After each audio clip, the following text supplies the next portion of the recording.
electroconvulsive therapy. You have 2 to 3 sessions a week, and you get put under anesthesia, and they have electrodes that they place on your head, and they use electrical pulses that causes your body to have a seizure, and it's supposed to stimulate the parts of the brain that controls mood.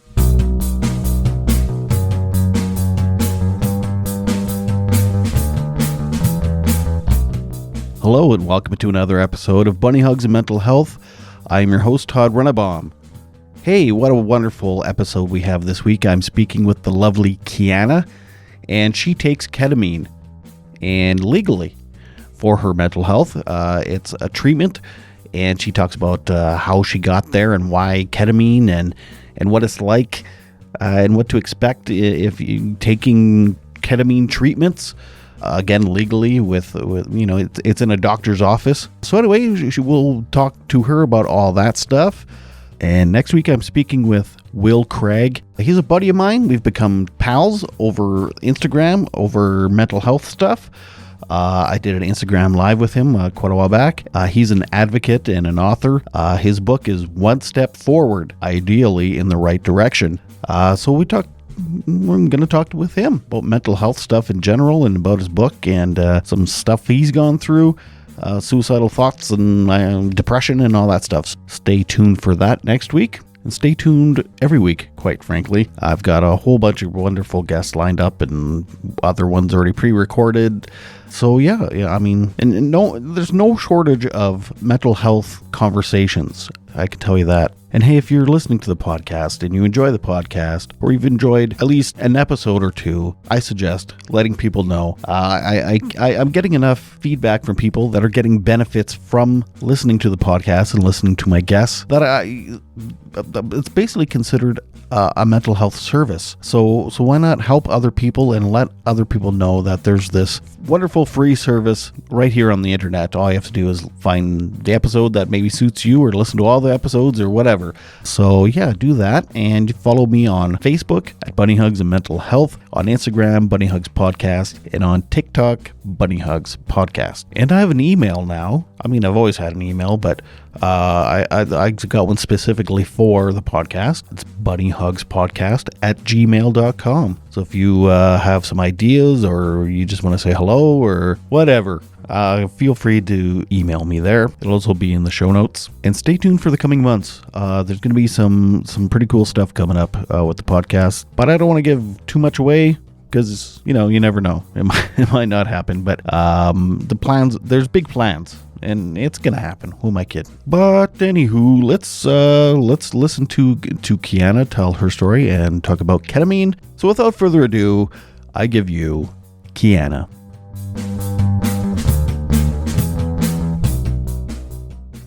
I guess it's been like 8 or 9 years now since I actually went to the doctors and got help.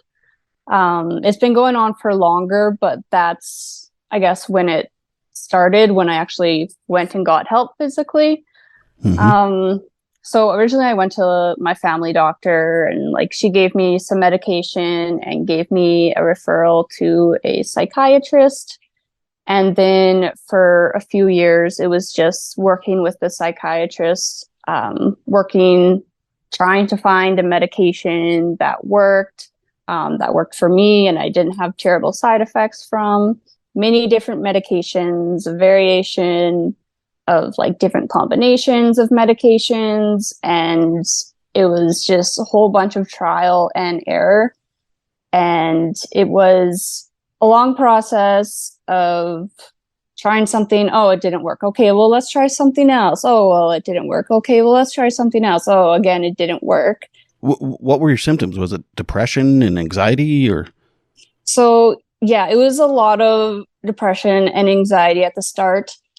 At this point in my life, I was just starting my career, and I would have anxiety even the night before the day of work.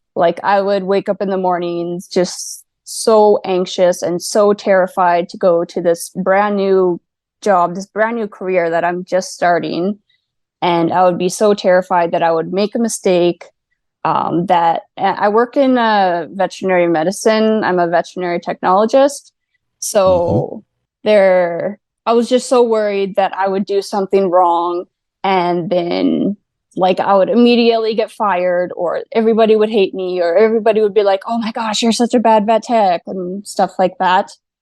And I feel that. yeah, I've been, yeah. Especially when I was like my first real jobs. Yeah, I was always like, yeah, it was freaky as hell. Very nerve-wracking. Yeah. And I would go to work every morning just crying every single day, and I would be so stressed out throughout the day. And so there was a lot of anxiety with that. And then depression wise, like I just had no good moods. I was always upset, sad, worried, like very down, like not really wanting to do much. Just a lot of sadness and worrying involved, I guess. So you're still trying different meds with your psychiatrist? Yeah. And a long process of trial and error, and like not really much was working. And I had also been referred to like a counselor, and I was working with a counselor. I was going to a psychologist every couple weeks and trying to work through these emotions that I was feeling of like crippling dread. It got to the point where nothing was working whatsoever, and things got very, very bad, like very suicidal. And one morning I had an appointment with my psychiatrist, and I was supposed to go to work after my appointment. So I went to my appointment, and it started out as a normal appointment. And at the end of the appointment, she's like, "I think we need to admit you into the Dubé Center right now. Like, I don't think you should leave the hospital right now." And I was in shock. I'm like, "But I have to go to this job. I'm already super worried about what they're going to think of me and how I'm going to do at this job. Like, I can't do that."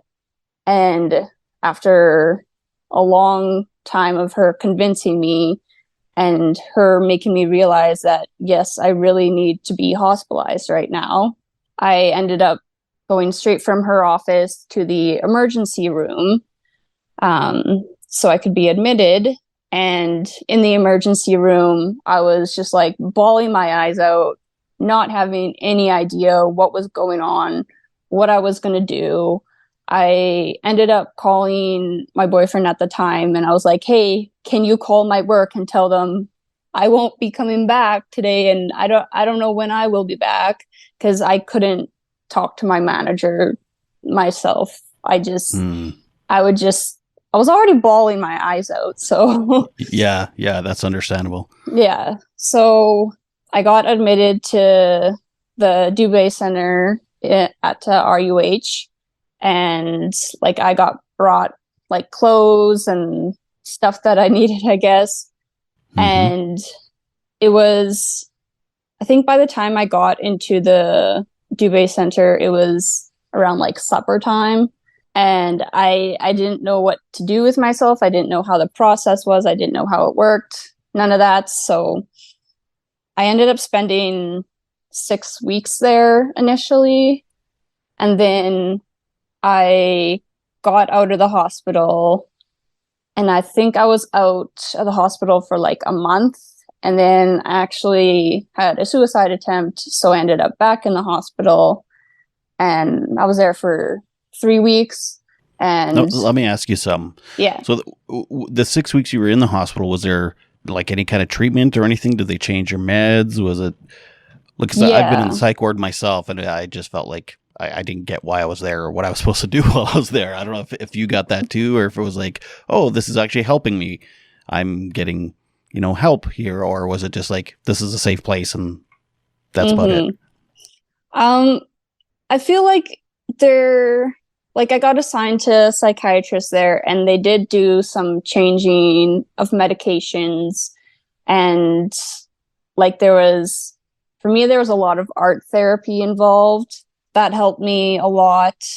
And not so much like counseling therapy, like working through your emotions. It was more just like, let's try and find a medication for you. And then hopefully you get better and then we'll send you on your way kind of thing. So yeah, it was like kind of like, this is a safe space for you to be, and we'll try and find another medication. But I was kind of surprised that there was no like talk therapy involved, really. Was there any group therapy or anything? There were group activities, but Right, not right. so much group therapy. Right, right. Yeah. What year was this? Was this before COVID? Oh yeah, this was 2018, I think. So you were out, you had a suicide attempt, you went back for 3 weeks. Yeah, and again, it was just kind of change up medications and hopefully they work for you and send you on your way. I guess after that, there have been many other different types of therapy, like that was in 2018. So from 2018 till now, I've had 7 or 8 different hospitalizations at the Dubé Center, like ranging from like 2 weeks to 2 months at a time. I've tried many different therapies. Like I've tried transcranial magnetic stimulation. Talk about that for a minute. Yeah, so basically you go to this doctor's office and you go there like Monday to Friday for 2 to 3 months in a row. So it's like an almost everyday thing except for the weekends. And they like put this hat thing on you and they have this probe that lines up to certain spots on your head, and it basically uses magnetic pulses to stimulate that parts of your brain that help with mood or are involved in mood control. So I did that for like 2 to 3 months, and it might have helped a little bit, but not really. Like I didn't notice like a huge difference, like, oh my gosh, this is great kind of thing. It was like, cool. Okay. I had something to do every day, at least. Yeah.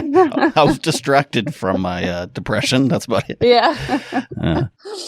And I've tried other things like different types of therapy. Like I've tried like animal therapy, actually. Being a veterinary technologist working in the vet field, they thought, oh, maybe if we put a dog in the room with you.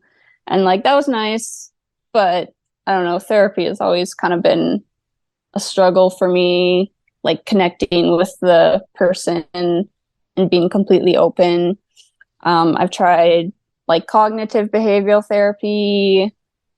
I've been to multiple psychologists, counselors, and I've also done electroconvulsive therapy.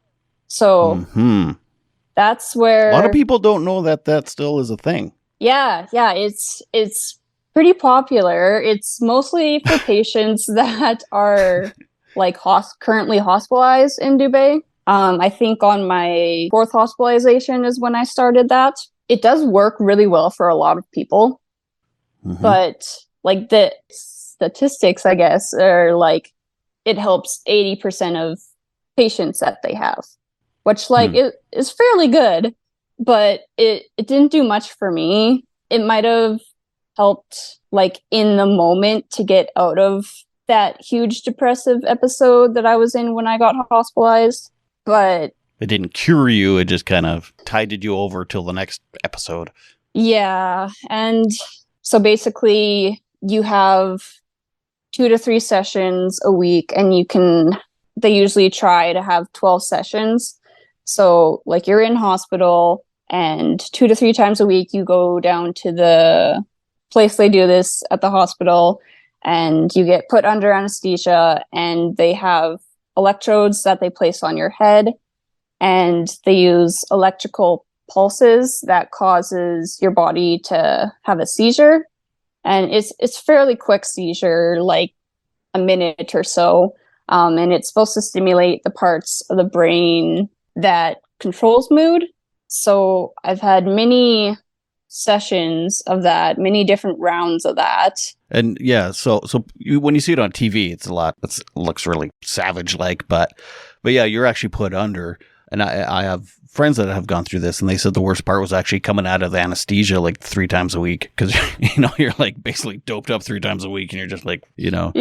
yeah. Like it is a very safe procedure. Like you have the psychiatrist doing the actual electroconvulsive treatment, and you have a couple nurses, and you have a anesthesiologist, and they have an assistant.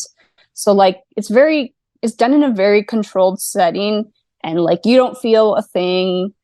You're only under for like 10 minutes tops, and then you wake up, they give you a snack, they wait for you to wake up a bit, and then you're taken back to your room at Dubé. So I've had many rounds of that. Like I've had over 20 sessions of that. It helped in the moment, but I'm not sure how much of a lasting effect that it has had. I guess one of the big lasting effects that it's had is on my memory. My memory is not as good as it was before I started the treatment. Like long-term memories, my family will be talking about something, and then I'm like, oh, I didn't know that. I didn't know that happened. And it's like, yeah, you were there. We've talked about it before. So I've had some memory issues, but overall, it is like a very safe and effective procedure and treatment for some people. You can't shoot lightning out your eyes or anything cool, though. No, unfortunately not. That'd be rad. Oh, you're Magneto because of the magnet therapy. Yeah. Anyway, sorry. I don't know if you've listened to episodes, but I tend to be a smartass sometimes, and I apologize if. It's fine. It's funny. Okay, I've listened to multiple of them. So okay, good. I wasn't sure if you were coming in cold. And no, like, what a fucking asshole. Okay. Continue.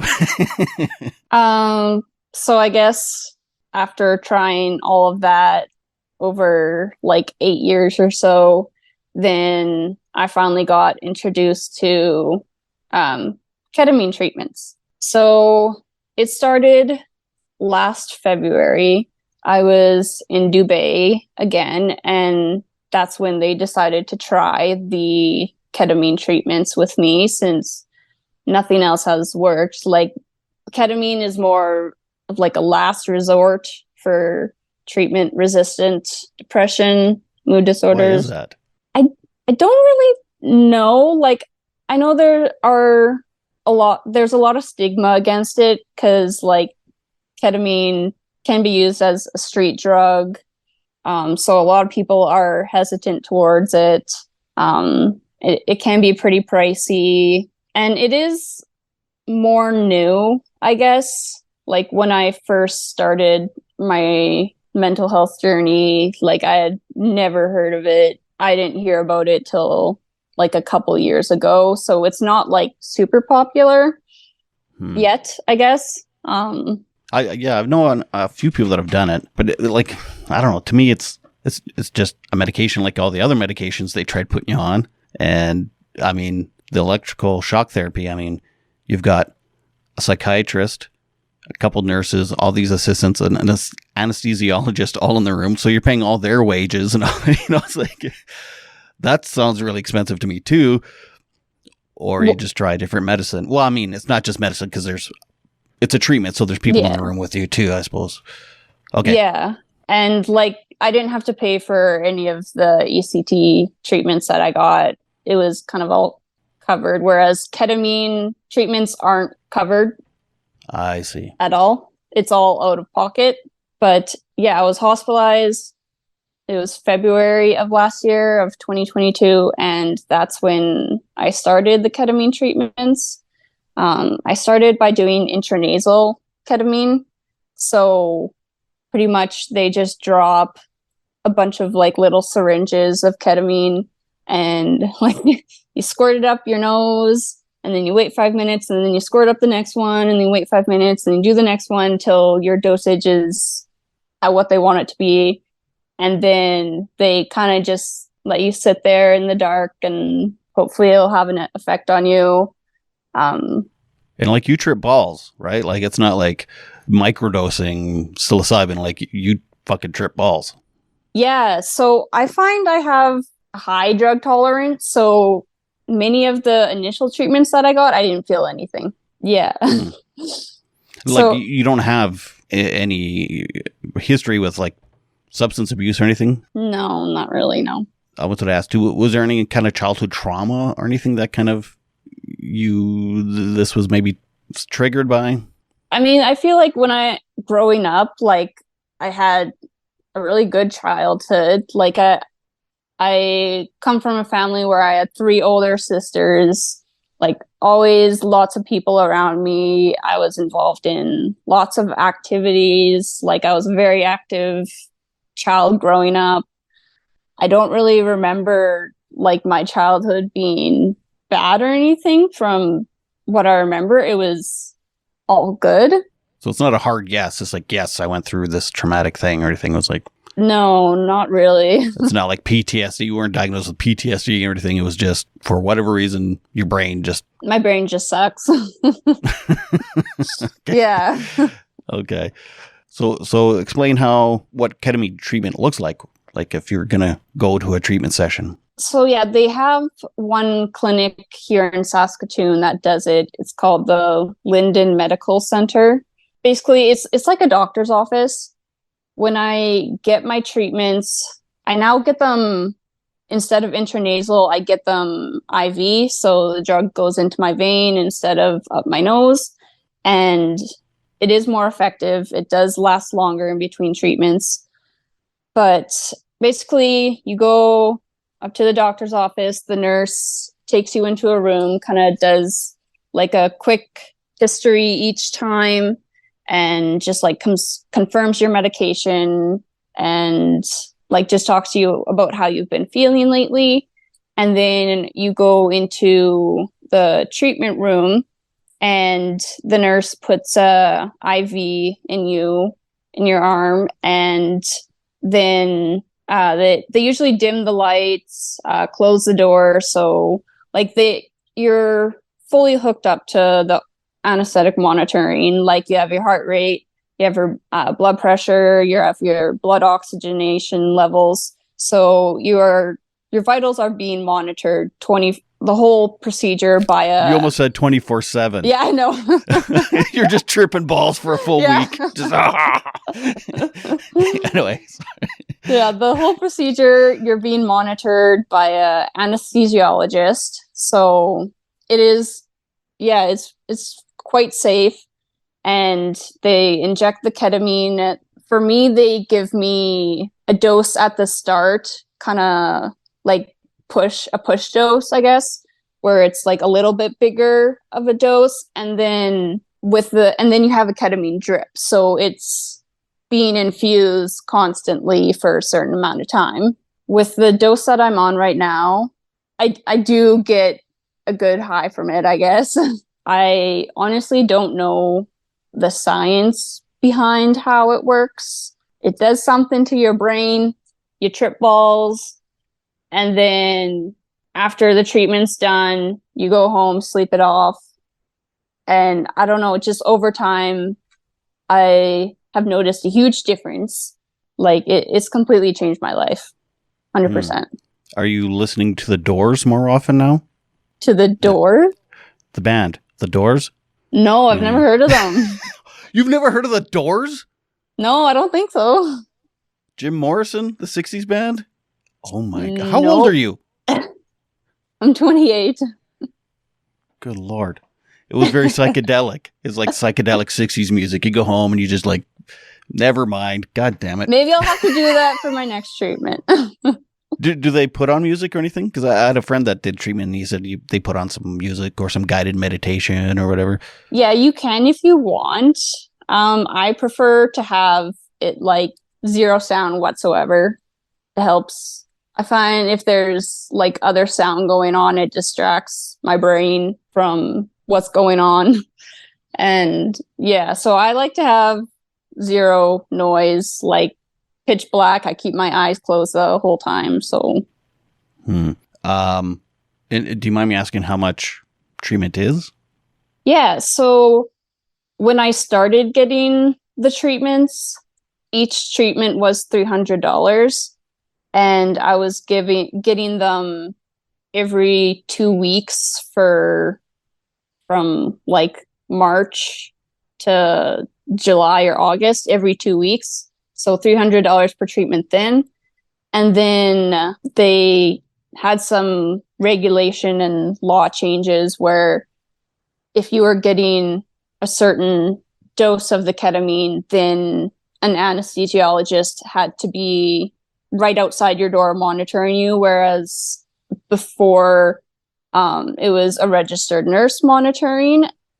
And there was an anesthesiologist there, I think, but it's just more safe monitoring now. So now each treatment is, I think, $525. Good God.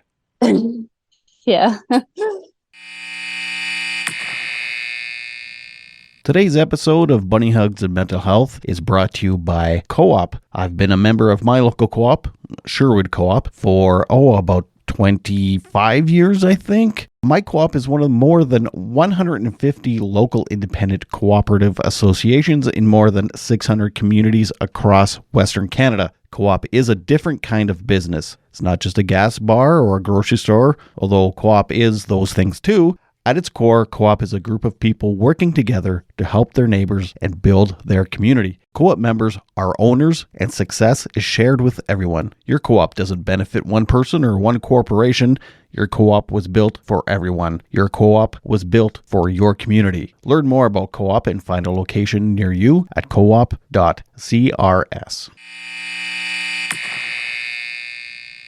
It's expensive, but the thing is, like, you're not just paying for the actual ketamine medication, you're paying for like these highly educated and very knowledgeable staff that went through multiple years of intense schooling in order to be able to provide this treatment to you.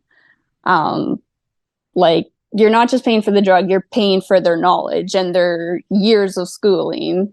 So, and also working in like a medical industry, I kind of know like background of how much things actually cost behind the scenes, and it's a lot. It may be very, very pricey, but it has given me my life back. It has changed my outlook on life. It's helped me realize that I actually do have a purpose on this earth. It's made me a much happier and positive person. I obviously still have like bad mental health days where I do struggle a lot, but now with the ketamine, I know that these days are only temporary for me and they're no longer a life sentence. Right. Do you crave sessions at all? Like, are you like, oh man, I can't wait for Thursday. I'm gonna fucking session up.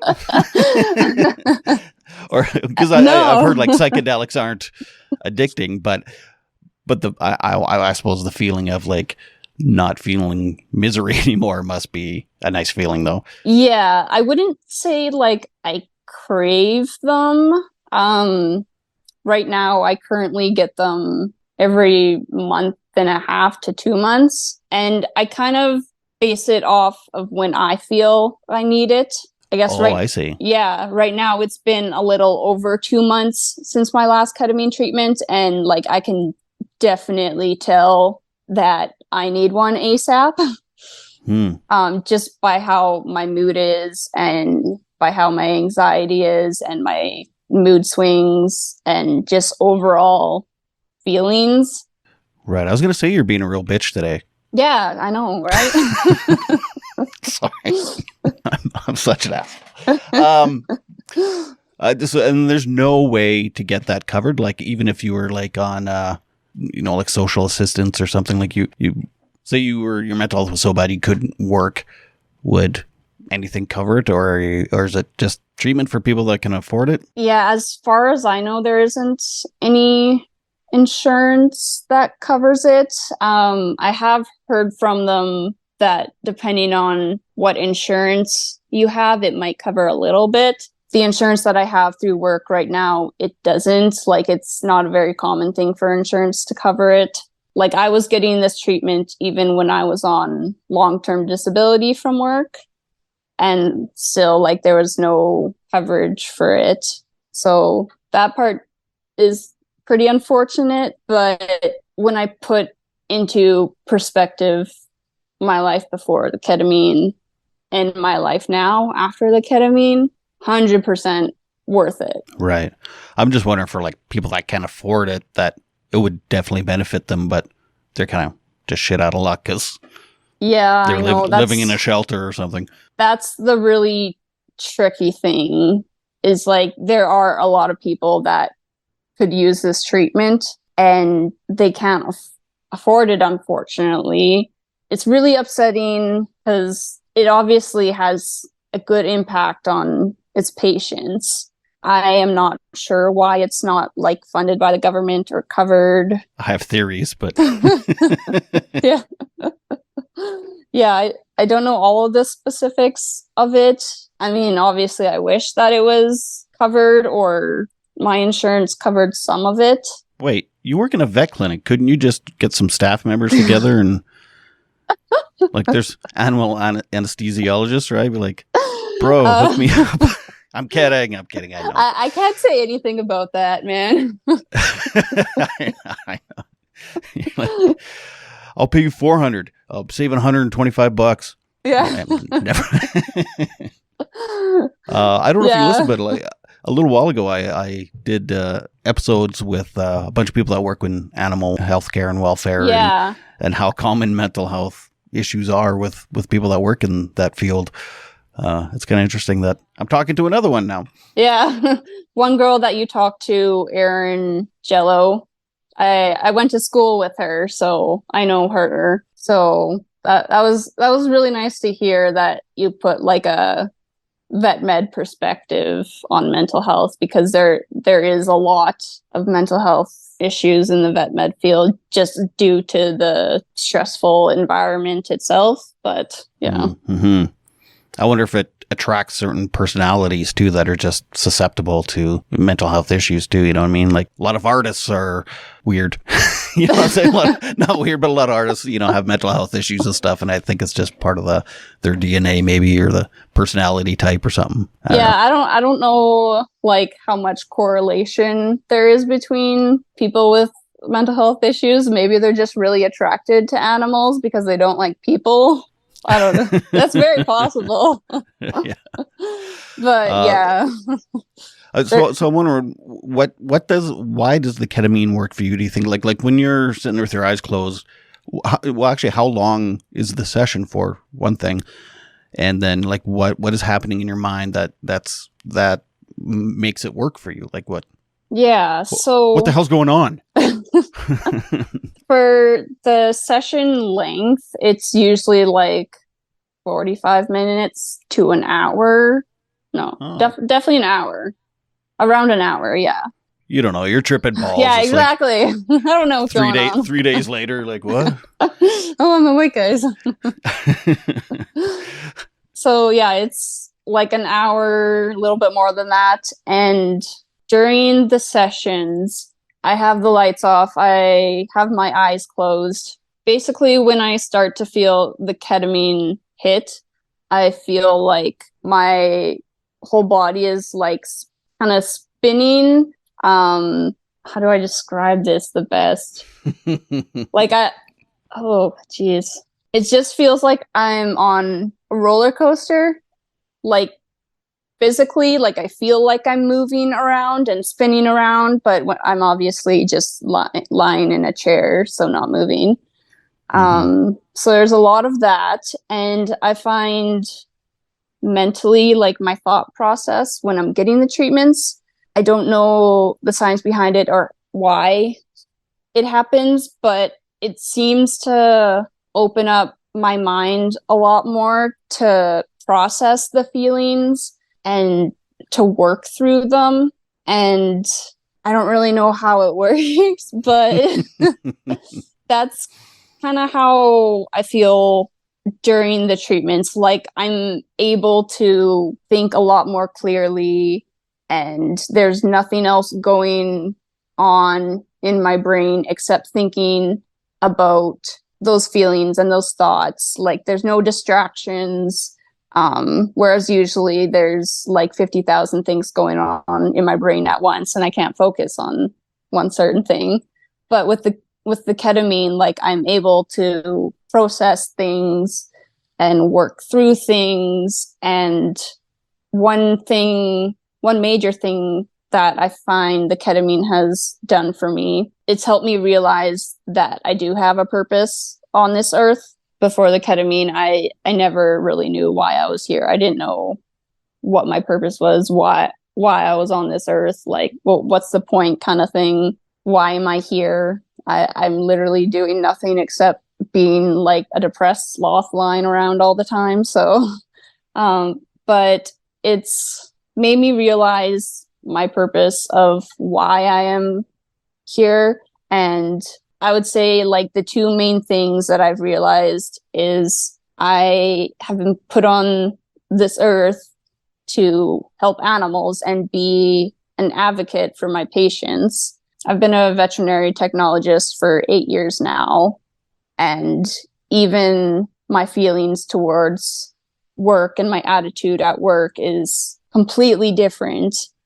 I actually have emotions when something sad or happy is going on at work. I feel like I can advocate a lot more and better for my patients. Like if I think this patient needs something, or if I think, oh, this patient needs that, like I can just speak up a lot more for them. And it's just the emotions that I feel at work are very different. And I feel like it has made me a lot better at my job and made me a lot more caring towards my patients. Whereas before it was like, oh, this crappy thing is happening to this patient. Yeah, that sucks. And now it's like, oh yeah, let's try and do something. And then I actually think like, oh, maybe this will help. Maybe this will help. So you're just functioning better. You're empathizing.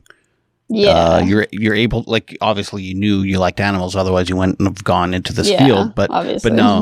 but now your passion is like has amped up to the point that like you're feeling empathy for things, and you have your passion back, and it's not just a job. It's you're like, okay, this is my purpose. Yeah. Okay. Like especially on those cases where I can say this patient is not doing well. I don't think there's anything we can do for this patient. This patient is suffering. Like it's a bad part of the job, but you have to advocate when you know your patients are not doing well and what you think would be the best outlook for them and the best for them. And it's just made work a lot easier. And I enjoy going to work every day now.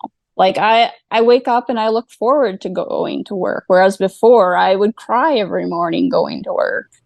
Mm-hmm. So, what about home and dating and outside of work life? Is that all better too? Like you just have a better outlook in general? Yeah, better outlook in general for sure. Like I said before, like I still have bad days mentally, but now I know that they're temporary and not a life sentence. That things like, oh, it's just a bad week. Like things can get better. Whereas before it's like, there's no way things are going to get better. My whole life is just going to be absolutely terrible. There's no point to me trying, blah, blah, blah, all that. Stuck feeling.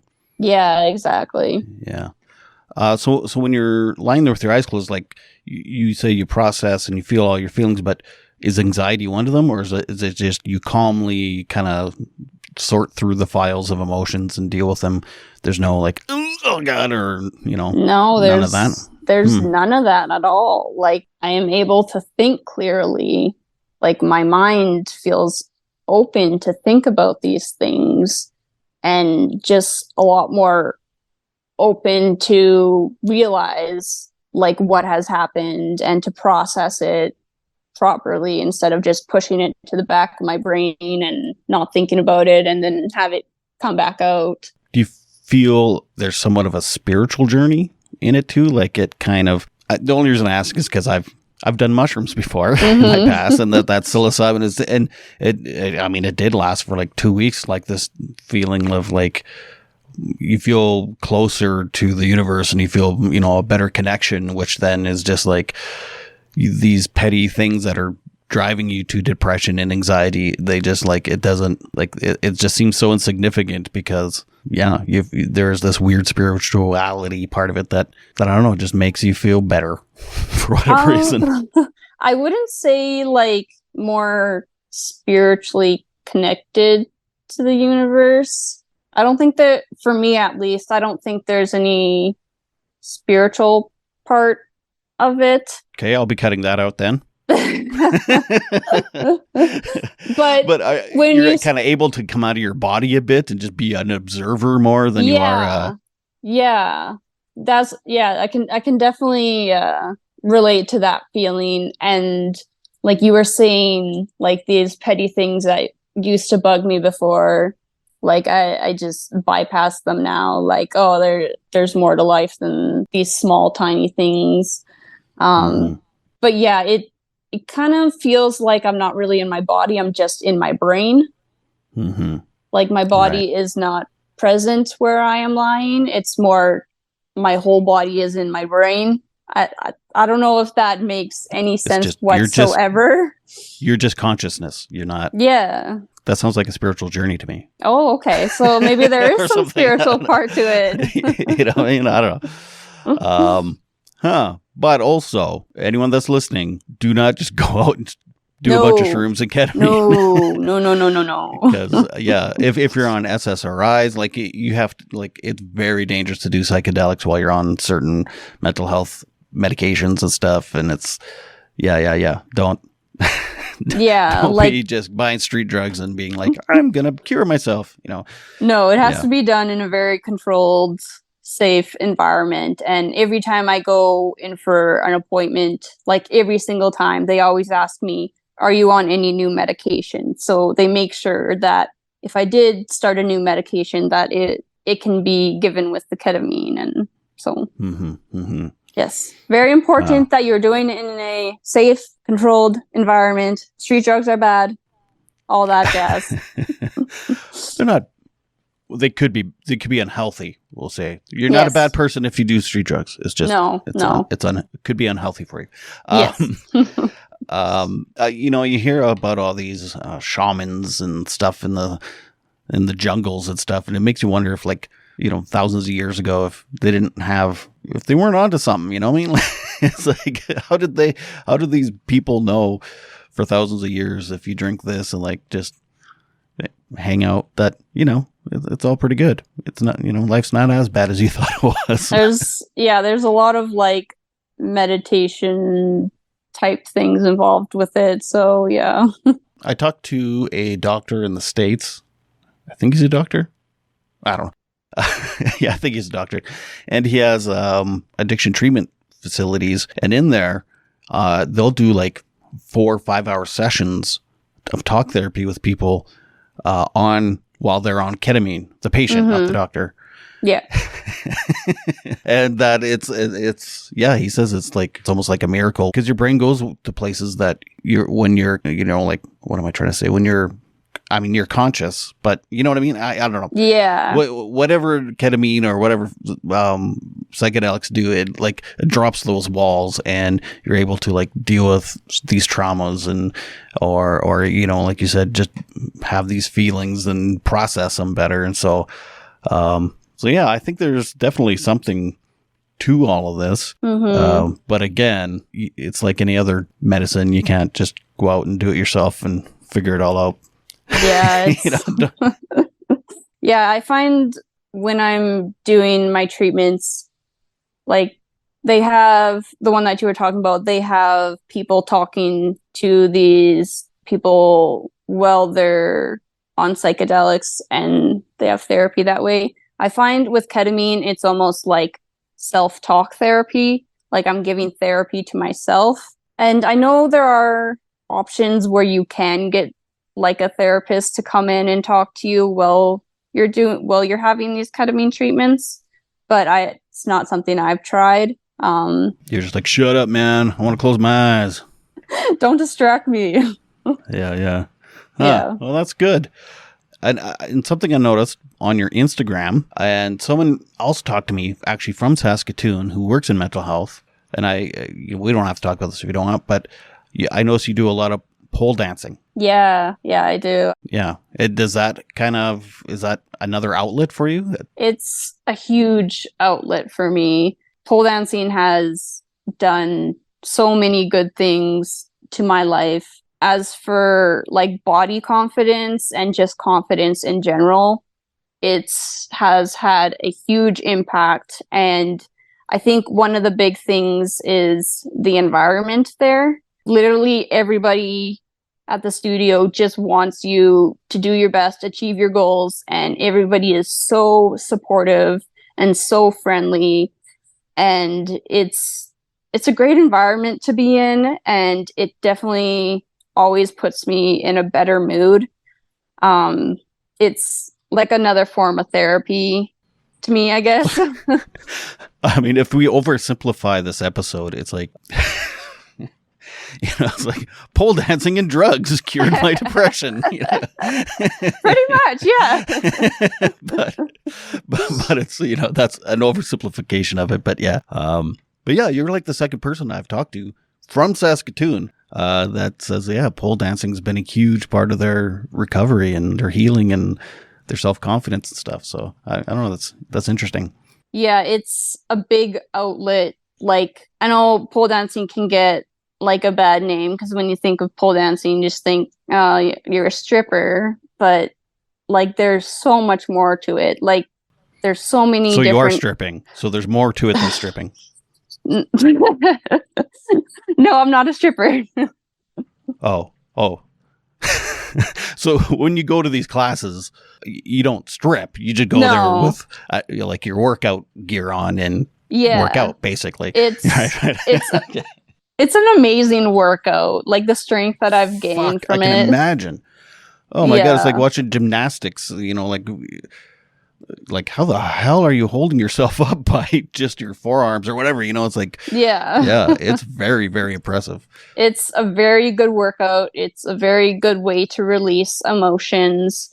And like, there's so many different styles of pole dancing. There's like contemporary, there's like the more fast paced, like it's a very good way. Like if I'm feeling sad, I can just put on some sadder music and pole dance. Strip it out. Sorry.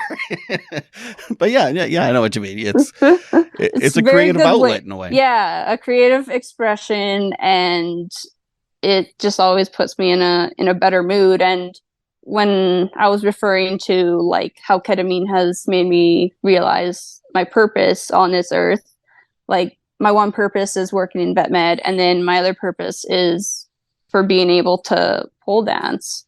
Like it's a huge part of my life. I love it so much. I can't say enough good things about it, and like the environment around it. And I've done competitions like in Vancouver and in the States. And yeah, even when you go to those competitions and you have all of your competitors around you, the people that you're competing against, even though you're competing against them, they are still the most supportive people that I've ever met. Are any of them strippers? Or are they all just like they do it for the same reasons? Same reasons, I would say. I mean, they could be strippers. I guess you don't ask. So are you a stripper? I guess you don't ask. But like all power to them. Do what you want to do and do what makes you happy. Yeah. But even like people that you're competing against, like they just want you to do the best that you can, and they just want everybody to do great, and it's so supportive. And yeah, it's just a huge outlet for not me. Cutthroat. It's like, we're gonna sabotage her pole or something. No, not at all. Very opposite of that. So do you come up with your own routines and stuff, or do you have someone help you with that? Or I've always came up with my own routines for the most part. do you ad lib in competitions, or do you have something very structured, like a routine very structured that you've practiced? It's more structured. It's practice. Like I have the routine all ready to go. Yeah, it's not like a freestyle. I mean, there are competitions where you can do freestyle dance, but it's not something that I have done. So it is like gymnastics or figure skating or anything else. You got this, you have your song and you got your routine practice, then you just go out and perform it, and and then judges hold up cards and people throw roses. Yeah, exactly. Neat. So do you have a pole at home that you practice on? I do, yeah. I've just seen so many videos, maybe you know what I'm going to say, of people practicing at home, and then it comes loose and the poor women fucking hit the ground, the pole comes down. Yeah. Please tell me you have it very secured. Yes, I do. It's, okay. It's right there. Oh, there it is. Yeah, it's very secure. You have to make sure you are buying like good quality ones, not just like cheap ones off, I don't know, cheap websites. Like there are brands that sell these very good quality poles that are very safe. And I've never had an incident where my pole has fell down or anything. And do you have a mate that is like secretly probably like, yes? I mean, I do have a boyfriend, and like I've tried to convince him to come to like a class with me. I've taught him like a few spins on the pole at my house, and like he thinks it's cool, but he's not like, oh my gosh, let me see this move kind of thing. It's more like me being like, look what I did today, and then I show him and he's like, yeah, cool, that's awesome. It's a lot of me being like, look what I did, or look what I learned, and right. Dad, look over here. Dad, Mom, Dad, look at me. You weren't looking. No. Yeah. But he's also not like, let's go to every competition, and then he's just like drooling at all these people. No. Pole dancing. No. I don't know. That's cool. Do you ever see men in the classes? Yeah. There is more girls in the classes, but there are like a few men at the studio, and they're all just super strong and super amazing. And I mean, yeah, there is more female ratio there, but it's open to literally anybody, no matter what you look like, no matter what your age, no matter what your size, any single person can do it. Even babies? I mean, I think they have to be like at least 18 years old. Oh, okay. So, well, that's ageism. Never mind. I don't know. I bet you I would be okay at it. Or, well, I shouldn't say that. My body's changed in the last 5 years. But at one time, I bet you I could have done some cool moves. Yeah, you can definitely try a class. Well, I live far away from Saskatoon, so. Oh. Yeah, everybody always says, like, I show them a video, and they're like, oh, I could never be able to do that. And I'm like, well, I couldn't either when I first started. Yeah, it's like anything. Yeah. No way I'm going to join pole. I can't do that. And it's like, I couldn't either when I first started, so. Well, I have a basement pole. Maybe I could practice on. Is there different size poles for men? Like radius? There isn't really like men specific ones. There are different sizes of poles, but it kind of depends. So babies could. You could get a really thin pole for a baby. Oh my God. I think I'm done.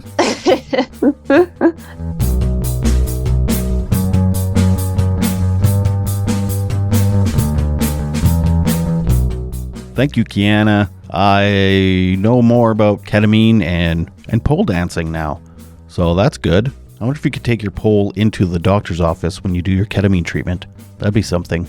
Anyway, thank you again, and you could follow Keana on Instagram. It's KEANA_MCK. And I'd like to thank Robin for her help this week and every week. She's my virtual assistant and an OBM. I can't remember what that stands for. Online business manager, I think. And she's wonderful. She's been helping me strategize and organize and to prioritize and to do some of the things I don't like doing, emailing and things like that. So if you need someone like that for your small business or your large business, feel free to reach out to Robin at robinjoy_bizstrategist on Instagram. And she has links there. We contact her and stuff. So do that. That's robinjoy_biz strategist. I also want to thank Co-op for sponsoring this episode and for SUN, Saskatchewan Union of Nurses, both very wonderful organizations. Don't forget to like, share, and follow. Don't forget to rate and review. And don't forget to tune in next week and every week. Until then, please remember to make your beds and take your meds. Bye.